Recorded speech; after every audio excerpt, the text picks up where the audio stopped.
5 Premier League games have been postponed due to COVID outbreaks in the UK. That means half of the weekend schedule has been scratched. It will make it 9 games so far that have had to be postponed, as we now welcome in Gab Marcotti.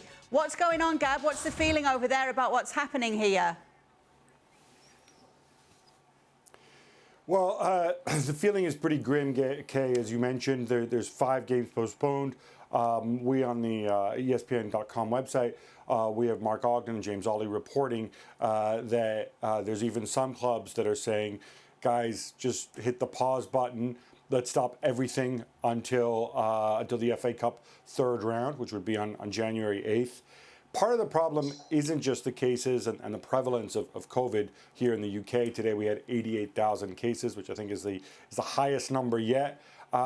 It's the vaccination status at many clubs, and it's the protocols, because right now, roughly just over 2/3 of Premier League footballers say they're vaccinated. The thing is, if you're unvaccinated and you come into contact with somebody with COVID, you have to self-isolate. You have to sit out. If you're vaccinated, you can keep training. Obviously, you get tested, and then, pending your negative tests. And that seems to be the main hurdle, and that's why we're seeing so many players out. They're not necessarily players who've all tested positive for COVID. Many of them are players who might be unvaccinated and simply were close contacts.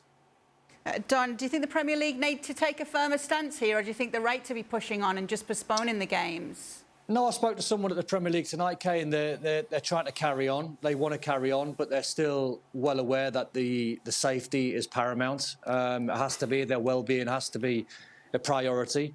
And I was chatting to Les Ferdinand before about the scenario that we find ourselves in, and we were both sort of saying, well, would it make sense just to pause for a week or 10 days and restart on Boxing Day?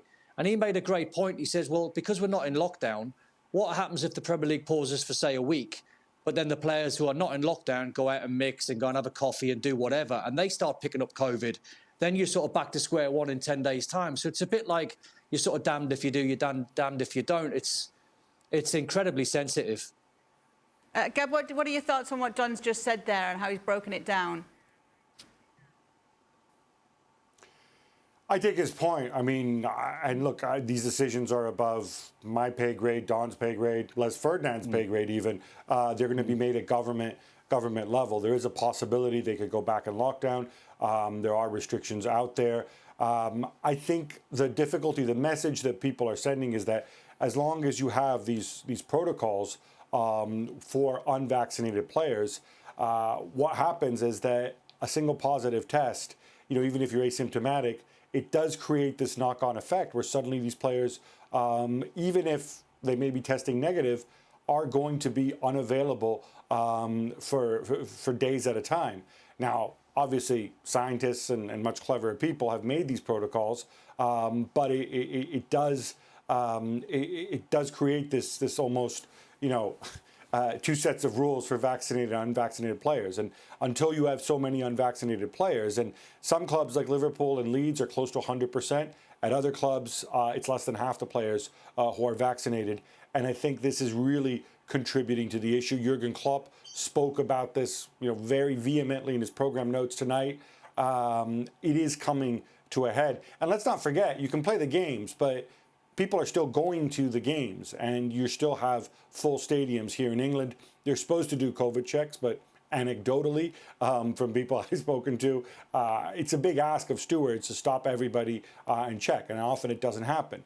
So there is a whole public health piece to this as well. I think the decision could be taken out of the Premier League's hands, frankly.